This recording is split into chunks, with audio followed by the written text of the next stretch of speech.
Hello everyone. Today we will discuss electrophilic substitution reaction of phenols.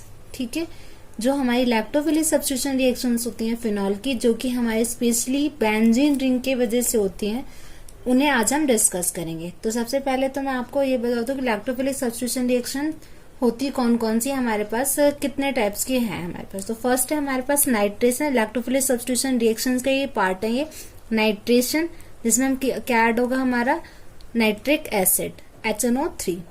Second आपका है sulphonation, जिसमें हमारा sulphuric acid add होगा.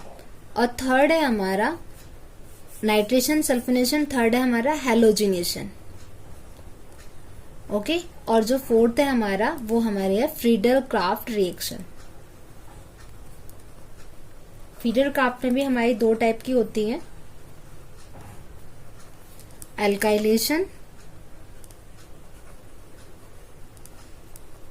और एसाइलेशन. ठीक है, तो ये तो मैंने बात करी कि अभी हमारी इलेक्ट्रोफिलिक सब्स्टिट्यूशन रिएक्शंस होती कौन सी, ये हमारी हैं 4 टाइप.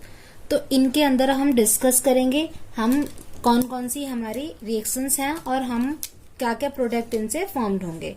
तो आपको पता है कि जो हमारा नाइट्रेशन का मतलब किससे रिएक्शन हो रही है, हमारी HNO3 से. ठीक है, क्लियर है आपको. सल्फोनेशन मतलब किससे रिएक्शन होगी, सल्फ्यूरिक एसिड से. हैलोजिनेशन मतलब कोई भी हैलोजन, क्लोरीन, ब्रोमीन, आयोडीन, ये सब होंगे. और एल्काइलेशन मतलब एल्किल हैलाइड, जिसको मैं RH लिख रही हूँ. ठीक है, और एसाइलेशन मतलब RCOCl, कोई भी एसिड क्लोराइड हो सकता है. R की जगह हमारा कोई भी अल्काइल ग्रुप प्रेजेंट होगा. इलेक्ट्रोफिलिक सब्स्टिट्यूशन रिएक्शन समझने से पहले हम ये डिस्कस कर लें, जो फिनॉल है उसमें जो ये ग्रुप है, जैसे हमारा HNO3 में से NO2 ग्रुप जो जुड़ेगा बेंजीन रिंग से, वो हमारे किस पोजीशन पे जुड़ेगा, ऑर्थो पे जुड़ेगा, पैरा पे जुड़ेगा या फिर मेटा पे जुड़ेगा. तो ये कौन सी पोजीशन पे जुड़ेगा, इसको हम डिस्कस करेंगे. किसके भी यहाँ पे डिस्कस कर सकते हैं हम, रेजोनेंस स्ट्रक्चर से. आप रेजोनेंस स्ट्रक्चर जब देखोगे तो आपको पता चल जाएगा कि जो हमारा ग्रुप है वो ऑर्थो पे जुड़ेगा, पैरा पे, या बोथ, या फिर मेटा पे. तो सबसे पहले हम डिस्कस करेंगे रेजोनेंस स्ट्रक्चर. किसकी रेजोनेंस स्ट्रक्चर है ये है फिनॉल के रेजोनेंस स्ट्रक्चर्स. तो रेजोनेंस स्ट्रक्चर बनाएंगे. फिनॉल का स्ट्रक्चर आपको पता है C6H5OH इसका फॉर्मूला होता है. Okay, C6H5OH. और आपका जो बॉन्ड जुड़ा होता है वो ऐसे जुड़ा होता है, 2 डॉट. ये हमारे फ्री रेडिकल्स हैं. तो अब इसका जो रिएक्शन स्टार्ट होगी वो कैसे होगी वो आप लोग देखेंगे. आप देखेंगे यहाँ पे हमारा इलेक्ट्रॉन है, अगर ये यहाँ पे आ जाए तो यहाँ पे क्या बन जाएगा हमारा ऑक्सीजन, और यहाँ पे कार्बन है, यहाँ पे डबल बॉन्ड आ जाएगा. जैसे यहाँ पे डबल बॉन्ड आएगा, ये डबल बॉन्ड से ये कार्बन आपस में अटैच थे, ये क्या कर देगा सर, इलेक्ट्रॉन को वापस डोनेट कर देगा ये. तो ये ऐसे स्ट्रक्चर हो जाएगी हमारी. आपको इस एरो से ही पता चलेगा कि हमारा कैसे बनना स्टार्ट होगा. ओके, फिर हमारी जो स्ट्रक्चर बनेगी आप देखोगे, O के साथ हमारा डबल बॉन्ड, ये H. अब इस ऑक्सीजन के जो बॉन्ड है 1 2 3, और ऑक्सीजन को कितने कंप्लीट करने होते हैं, 2 इलेक्ट्रॉन. सिर्फ ऑक्टेट कंप्लीट करने के लिए 2 इलेक्ट्रॉन चाहिए. तो इसके पास क्या जाएंगे, इलेक्ट्रॉन जो होंगे वो एक्स्ट्रा हो जाएंगे, इसलिए हमारे ऊपर इसके ऊपर क्या साइन आ जाएगा, प्लस का. और जो हमारे ये फ्री रेडिकल्स हैं ये बच जाएंगे. यहाँ पे हमारा डबल बॉन्ड ही है, यहाँ पर भी हमारा डबल बॉन्ड है, लेकिन यहाँ पर आपस में आप डबल बॉन्ड नहीं बना सकते कि इस कार्बन के 4 वैलेंसी कंप्लीट है. एक इस बॉन्ड से, एक इससे, 2 हो गए और 2 ये हो गए, 4 बॉन्ड आपके कंप्लीट है.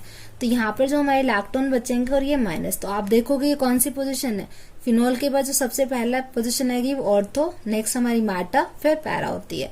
तो ऑर्थो पे हमारा माइनस का आ रहा है, इंडिकेशन देखते रहिएगा. तो ये हमारी जो स्ट्रक्चर बनी है, फर्स्ट स्ट्रक्चर आप इसे लेट करोगे और सेकेंड आपकी ये हो जाएगी. थर्ड आप देखोगे, अगर ये हमारा इलेक्ट्रॉन ये वाला, अगर ये यहाँ पे डबल बॉन्ड बना ले, तो आपका जैसे ये डबल बॉन्ड यहाँ पर बनाएगा तो फिर ये दोनों बॉन्ड ब्रेक हो जाएंगे. तो ये इलेक्ट्रॉन कहाँ चला जाएगा, वापस इस कार्बन पे. तो आप देखोगे जब ये हमारा, ये तो ऑक्सीजन के साथ तो था ही हमारा, तो यहाँ पर आप ऐसे लिख लीजिए. यहाँ पर डबल बॉन्ड आपका कोई प्रॉब्लम नहीं है, लेकिन यहाँ पर जो है वो यहाँ पे डबल बॉन्ड बन गया, तो अब यहाँ पर आ गया. तो आप देखोगे कौन सी पोजीशन है यहाँ पे, हमारी ऑर्थो, यहाँ मेटा, यहाँ पैरा, अब पैरा पे आ गया। नेक्स्ट स्ट्रक्चर की क्या पोजीशन हो सकती है हमारी, ये डीलोकलाइज्ड करते रहते हैं हमारे इलेक्ट्रॉन। डीलोकलाइज इलेक्ट्रॉन करने का ये पाई इलेक्ट्रॉन हमारे डीलोकलाइज, इसी के यही रिस्पॉन्सिबल होते हैं रेजोनेंस स्ट्रक्चर और स्टेबिलिटी के लिए। तो ये इलेक्ट्रॉन अगर हमारा यहाँ से डबल बॉन्ड बनाए तो फिर क्या होगा हमारा, जैसे ही डबल बॉन्ड बनाएगा ये इलेक्ट्रॉन फिर से रिटर्न कर देगा। तो ये क्या हो जाएगा हमारी स्ट्रक्चर, जो फोर्थ स्ट्रक्चर बनेगी, ये हमारी कौन सी स्ट्रक्चर बनी थी, third. Got it my point. यहाँ पर यहाँ डबल बॉन्ड, अब यहाँ डबल बॉन्ड हो जाएगा और ये हो जाएगा हमारा। फिर आप देखोगे ये फिनॉल, यहाँ पे इस कार्बन के बाद नेक्स्ट जो कार्बन है वो हमारी ऑर्थो पोजिशन, ये ऑर्थो पे है, ये हमारी फोर्थ स्ट्रक्चर है। नेक्स्ट हमारे केस में क्या होगा, ये इलेक्ट्रॉन यहाँ और जो यहाँ ये वाला इलेक्ट्रॉन है वो यहाँ रिटर्न हो जाएगा। तो आप देखोगे जो स्ट्रक्चर हमारी फॉर्म हो जाएगी वो फर्स्ट के बिल्कुल रिवर्स होगी। यहाँ पे ऑल्टरनेटिव होते हैं हमारे 1 2 3 4। आप देखोगे इसमें जो है हमारा कार्बन, यहाँ पे डबल बॉन्ड था, इसमें जो इधर है, तो एक दूसरे के बिल्कुल रिवर्स हैं ये दोनों, फर्स्ट सेकंड थर्ड। तो आप एक चीज को नोटिस करोगे, इसमें हमेशा ऑर्थो और पैरा, ऑर्थो और पैरा, इसी पोजीशन पे जो हमारी घनत्व जिसे बोलते हैं इलेक्ट्रॉन डेंसिटी जो है वो इंक्रीज किस पे हो रही है, ऑर्थो और पैरा पोजीशन पे हो रही है। इस वजह से जो हमारे जो नाइट्रेशन, सल्फोनेशन, हैलोजनेशन या फ्रीडल क्राफ्ट रिएक्शन है, इसमें जो ग्रुप ऐड होगा वो कहाँ पे होगा, ऑर्थो और पैरा स्टेज पे ही होगा। तो ये रीजन आप याद रखिएगा, इस रेजोनेंस के बिहार पे आप ये आगे रिएक्शन को हम डिस्कस करेंगे। यही हमारे लिए मेन था कि रेजोनेंस स्ट्रक्चर आपको पता है तो फिर आप बता सकते हो कि इसमें जो फिनॉल ग्रुप, फिनॉल जो हमारा है, फिनॉल में जो OH ग्रुप है वो हमारा कैसा होगा, OH हमारा कैसा होगा, ऑर्थो और पैरा डायरेक्टिंग ग्रुप है, ये आप याद रखिएगा। और रीजन आपको मैं बता चुकी हूँ, ये हमारा ऑर्थो और पैरा डायरेक्टिंग ग्रुप किस लिए है, क्योंकि यहाँ पे जो हमारा है डेंसिटी जो है वो ऑर्थो और पैरा पे ही इंक्रीज हो रही है। ऑर्थो पैरा पे डेंसिटी इंक्रीज होने के कारण जो हमारा जो ग्रुप है, nitration, sulphonation, halogenation, Friedel craft reactions में जो ग्रुप ऐड होंगे वो हमेशा ऑर्थो, पैरा, मेटा पे नहीं, ऑर्थो और पैरा पर ही होगा। ठीक है, अब आपको ये बताने की मुझे जरूरत नहीं है कि ये ऑर्थो पैरा पे क्यों है, आप अपना रीजन बता सकते हो कि रेजोनेंस स्ट्रक्चर्स को देखते हुए हमें ये पता चलता है कि जो ऑर्थो और पैरा पे डेंसिटी है वो ज्यादा हो रही है, जिसकी वजह से हमारा जो ग्रुप है ये नाइट्रेशन, सल्फोनेशन में, नाइट्रेशन में NO2 वो किस पे करेगा, बेंजीन रिंग में ऑर्थो और पैरा पर ही अटैक करेगा। तो अब हम फर्स्ट रिएक्शन को डिस्कस करना स्टार्ट करेंगे। फर्स्ट है हमारी नाइट्रेशन। ठीक है, फर्स्ट हमारी है नाइट्रेशन। नाइट्रेशन मतलब किसका एडिशन होगा हमारा, फर्स्ट हमारी नाइट्रेशन। नाइट्रेशन का मतलब क्या है, हमारा addition of nitric acid in phenol. तो जब आप फिनॉल में ऐड करोगे तो आप तो मुझे बताने की जरूरत ही नहीं है आपको कि कौन से ग्रुप पे ये ऐड होगा, ये हमारा फिनॉल। और रिएक्शन किससे कराएंगे हम, नाइट्रिक एसिड से। अब आपको एक चीज और ध्यान रखनी है कि हमारे पास दो होते हैं सॉल्यूशन बनाएंगे हम नाइट्रिक, एक तो बनाएंगे डाइल्यूट और एक बनाएंगे कॉन्सेंट्रेटेड। तो जो कॉन्सेंट्रेटेड रहता है उसमें हमारा अलग रिएक्शन आएगी, जो डाइल्यूट होगा वो। अब हमारी जो फर्स्ट है वो हमारी है डाइल्यूट HNO3। HNO3 को भी मैं कैसे लिख रही हूँ वो आप देखेंगे। HNO3 को मैं ओपन फॉर्म में लिख रही हूँ HONO2। ओके, आपको पता है यहाँ पे ऑर्थो सब पे, यहाँ पे H, बेंजीन में हमारा H ग्रुप जुड़ा होता है, तो ये H और यहाँ से OH आपका निकल जाएगा। तो ये H निकलते यहाँ पे एक बॉन्ड कम हो रहा है, जो कि कौन ऑक्यूपाई कर लेगा, NO2। तो ये स्ट्रक्चर हमारी कैसी बन जाएगी, आपको पता है ये ऑर्थो और पैरा डायरेक्टिंग ग्रुप है, तो एक बार ऑर्थो पे जुड़ेगा और एक बार पैरा पे जुड़ेगा। तो यहाँ पे हमारे जो आया है वो ऑर्थो पोजिशन है। ये में बैलेंस नहीं करते हैं, यहाँ पे हमारा 2 भी लिख सकते हो, आपकी मर्जी है, वरना हमारी नीड नहीं होती है इसमें बैलेंस करने की। ये हो गया आपका पैरा। आपका नाम क्या हो जाएगा, ये ऑर्थो नाइट्रोफिनॉल, इसका पैरा नाइट्रोफिनॉल। क्लियर। अब हमारा नेक्स्ट, ये हमारा स्टार पॉइंट है, इसे बहुत अच्छे से करिएगा। नाइट्रेशन, अगर यहाँ पर हमारा डाइल्यूट की जगह क्या यूज होगा, हमारा कॉन्सेंट्रेटेड, तब हमारा जो बनेगा ये ऑर्थो और पैरा ग्रुप नहीं बनेगा। जब ज्यादा अमाउंट में होता है तो हमारा पिक्रिक एसिड बनेगा, जो कि आपको बहुत अच्छे से याद रखना पड़ेगा। तो ये हमारा है फिनॉल। इसकी रिएक्शन अगर हम कॉन्सेंट्रेटेड HNO3 शांत HNO3 बोलेंगे हम, तो ये हमारा कहाँ पे जुड़ जाएगा, 2,4,6 पर हमारा नाइट्रो ग्रुप NO2।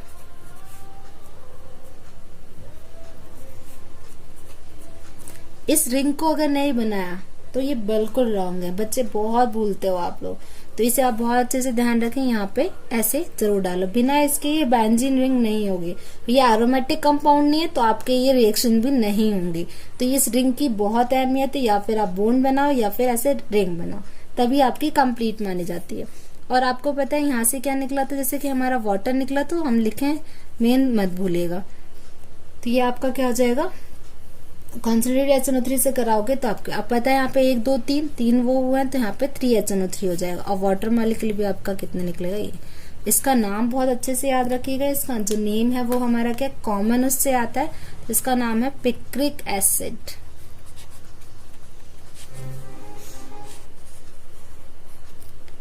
ठीक है, ये हमारा पिक्रिक एसिड हो गया। कौन सी रिएक्शन कंप्लीट हो गई हमारी, ये हमारी रिएक्शन हो गई नाइट्रेशन कंप्लीट। अब नेक्स्ट जो डिस्कस करेंगे वो है हमारी सल्फोनेशन। सेकेंड हमारी सल्फोनेशन। सल्फोनेशन मतलब किससे एडिशन होगा, हमारा सल्फ्यूरिक एसिड से। तो आप इसमें तो हमारी सिंपली होगी, फिनॉल की रिएक्शन कॉन्सेंट्रेट H2SO4 से कराते हैं in the presence of 100 degree Celsius, मतलब टेम्परेचर जो होगा वो 100 डिग्री होगा। तो हमारे कौन से ग्रुप पे जुड़ जाएगा, ये ऑर्थो और पैरा पे। कैसे जुड़ेगा, यहाँ से H ग्रुप और यहाँ से OH, तो क्या निकल जाएगा आपका वाटर। सबसे पहले आप वाटर निकाल लीजिए, तो आपके पास क्या बचेगा SO3H, जो कि हमारे एक बार ऑर्थो पर और एक बार पैरा पे।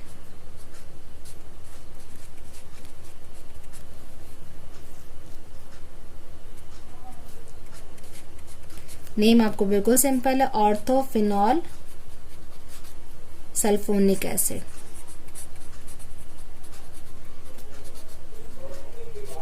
इसका क्या हो जाएगा, पैराफिनॉल सल्फोनिक एसिड।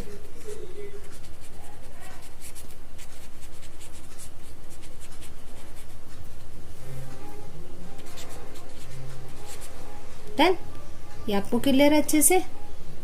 अब हम नेक्स्ट डिस्कस करेंगे halogenation. It's also most important reaction.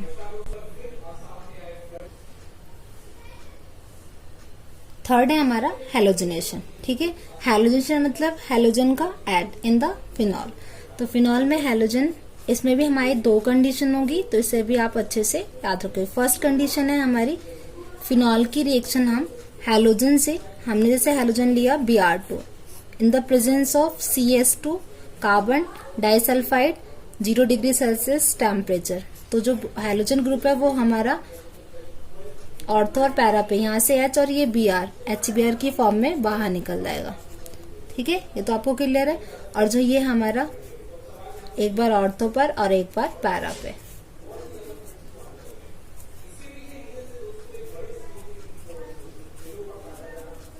सो ये तो क्लियर है। इसका नेम क्या हो जाएगा, ऑर्थो ब्रोमोफिनॉल। ये पैरा पोजीशन पे है, तो ये पैरा ब्रोमोफिनॉल। जो सेकंड है इसकी बी पार्ट, वो मोस्ट इंपोर्टेंट है, इसे स्टार लगा लीजिए। क्वेश्चन आता है कि what will be happen when phenol react with bromine water, then gives 2,4,6 tribromophenol. ठीक है, तो आप इससे बहुत अच्छे से याद करिएगा। ये फिनॉल है, फिनॉल की रिएक्शन हम ब्रोमीन वाटर, यहाँ पे ऐसे भी लिखा सकता है Br2 प्लस वाटर, पर वाटर रिएक्ट नहीं करता, वाटर में से डिसॉल्व किया जाता है, इसलिए इसे बोलते हैं ब्रोमीन वाटर। तो ये हमारा है ब्रोमीन वाटर। मैंने 3 क्यों लिखा है अभी मैं बताऊंगी। 3 मैंने इसलिए लिखा है कि ये 2, 4 और 6, ठीक है, सेकंड पर थर्ड और फोर्थ हो जाएगा, ये फिफ्थ है, ये सिक्स है, तो 2, 4, 6 पे Br ग्रुप ऐड हो जाएगा, तो हमारा जो स्ट्रक्चर बन जाएगी वो आपकी ये बन जाएगी 2, 4 और ये 6। फर्स्ट पे हमारा क्या था, OH ग्रुप, इसको बोलेंगे 2, 4, 6 ट्राई ब्रोमो फिनॉल, ठीक है। और हर जहां से भी हमारा Br अटैच हो वहां से H निकलेगा आपका, तो HBr, कितने हमारे H निकलेंगे 3, तो इसको मैं क्या लिखूंगी 3HBr। तो आप देखोगे 3Br यहाँ पे, 3Br यहाँ पे, तो ये कितना हो जाएगा 3 to 6, 6 है हमारे यहाँ भी, इधर भी, तो इसलिए मैंने ये लिखा है। कैसे प्रेसिपिटेट बनते हैं इसके, व्हाइट प्रेसिपिटेट बनते हैं। ये हम इसको टेस्ट करने के लिए भी यूज करते हैं फिनॉल का, कि अगर हमें पता करना है कि जो सॉल्यूशन है वो हमारा फिनॉल है या नहीं है, तो आप ये ब्रोमीन वाटर से चेक कर सकते हो। अब लास्ट हमारी फोर्थ जो बची है वो हमारी बची है Friedel craft reaction. I think अब आपको क्लियर हो गया होगा, अब तो आपको सारी रिएक्शंस करनी आ गए होंगे, फिर भी हम लास्ट स्टेज डिस्कस कर लेते हैं। फ्रीडल क्राफ्ट रिएक्शन, इसमें 2 कंडीशन बताई थी मैंने, एक तो बताई थी एल्काइलेशन, दूसरी बताई थी एसाइलेशन। तो अगर हमारी ये रिएक्शन है तो किसी न किसी लुईस एसिड के प्रेजेंस में जरूर होगी, तो वो हमारे एनहाइड्रस AlCl3, FeCl3 ये सब हो सकते हैं। तो फिनॉल की रिएक्शन आप किससे कराओगे, सबसे पहले एक कंडीशन ले लेते हैं हम, एल्किल हैलाइड यानी एसाइलेशन होगा in the presence of anhydrous AlCl3। Okay, कहाँ पे जुड़ जाएगा ये ग्रुप, एक बार ऑर्थो पर, एक बार पैरा पर। रीजन आपको पता है, due to resonance structure, electron density increase on ortho and para position. यहाँ से आपका H और ये HCl की फॉर्म में बाहर हो जाएगा। आपको क्या स्ट्रक्चर बचेगी, सिर्फ ये बचेगी, प्लस